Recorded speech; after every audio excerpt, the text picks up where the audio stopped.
What's up, guys? You are just in time to today's video. Today we're going over a game preview of Thursday night, the Bills versus the Dolphins. Again, you're going to want to start your studs. I don't want to sit here for 15 minutes and talk about how you need to start Josh Allen and how you need to start Tyreek Hill and Jalen Waddle, but you do have some decisions you might need to make, particularly regarding the running back position. At the quarterback position, you're going to start Josh Allen. Once again, you're going to start Tua. It's in Miami, so I don't think that the weather concern is going to be anything to worry about. For the Miami Dolphins, I do like the Bills defense, so you might need to temper your expectations with Tua, but you're firing up him, you're firing up Tua, but you're firing up Josh Allen. He actually might be neck and neck with Derrick Henry for rushing touchdown leaders in the NFL. I do think that he's going to start locking on to Keenan Coleman as his number one receiver, but we need to see him build his rapport with his receivers, but he does trust his running game. Tua, again, the weather concern is no concern. It's Miami. He can break off, a 50 to 75-yard pass at any time and start those guys with confidence. At the running back position, this is where it gets tricky. Raheem Mostert has already been ruled out. At the time of this recording, Devon Achane is a game-time decision. And my opinion on this is, if he plays, you can play him. What you don't want to do is have Devon Achane on the bench because you're worried he might get re-injured and you miss out on a 20 to 25-point game. Worry of re-injury really. If you're not going to play him because you're worried he's going to get injured or re-injured, then you shouldn't play him in your matchup at any point in the season because he has the risk of getting injured or re-injured on any game. Look at game one. He's already got hurt. Same thing with Raheem Mostert. You're playing him because of their volume and because of the upside. So again, if Devon Achane plays, you can play him. If he doesn't play, again, you have a decision to make.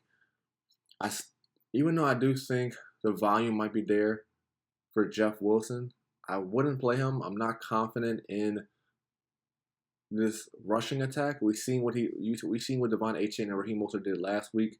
Devon Achane scored most of his points through the air. Raheem Mostert didn't really have any receptions, didn't have a lot of receiving work. He had a terrible game.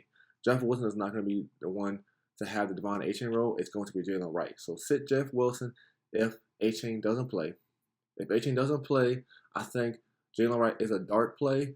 I don't think you're forced to put him in your lineup. But if you're going to play him maybe in the flex, or if you just want to see what he has, if you just, again, want someone to play in that Thursday night matchup, you want to spark, I'd rather see what he has and see what role he's going to have in this offense. But again, he has that high upside, any given play, take it to the house, just like Devon Achane. He has that role. So if you're feeling up to it, you can play Jalen Wright tonight. Obviously, you're going to play James Cook. There really shouldn't be any discussion there. In the tight end position, you're going to play Dalton Kincaid. I understand he had a rough week one, but if you look at the All-22, he was being bracketed and he was being taken away by the defense, which is why he was able to spread the ball out. Obviously, that might be a game plan for every team moving forward, but you're not going to sit Dalton Kincaid. You drafted him as a number one tight end. You're going to play him as a number one tight end. I don't think you should get cute with Dawson Knox. I understand he was, again, more available and more in the game plan, I guess you would say, than Dalton Kincaid. He's not the number one tight end. Dalton Kincaid is. You play Dawson Knox, you're going to get a 3 for 20 stat line, which you might be happy with, but I'm not. Jonnu Smith, in the offseason, he was very popular as being a weapon on this offense. We didn't see it with game one, and I'm going to continue to sit him until I do see it. At the wide receiver position, obviously, you're going to start Tyreek Hill. Obviously, you're going to start Jalen Waddle. With the Bills, I think the only receiver I'm confident is again, Keenan Coleman, because I can see that number one connection. He is building with Josh Allen. He led the team in targets last week. He's probably going to do it this week and every week moving forward. I'm going to sit Curtis Samuel. I'm going to sit Mac Hollins. I'm going to sit Khalil Shakir. I understand Shakir had that touchdown last week, but Keenan Coleman could have easily had that touchdown. And then we would have been thinking about something different. If Shakir didn't get that touchdown, well, how would we be looking at him this week? So I'm going to sit those three guys. I'm going to play Keenan Coleman. I'm going to play, obviously, Jalen Waddle and Tyreek Hill. Pretty simple game preview. Again, start your studs. Don't get cute. We'll see you next time.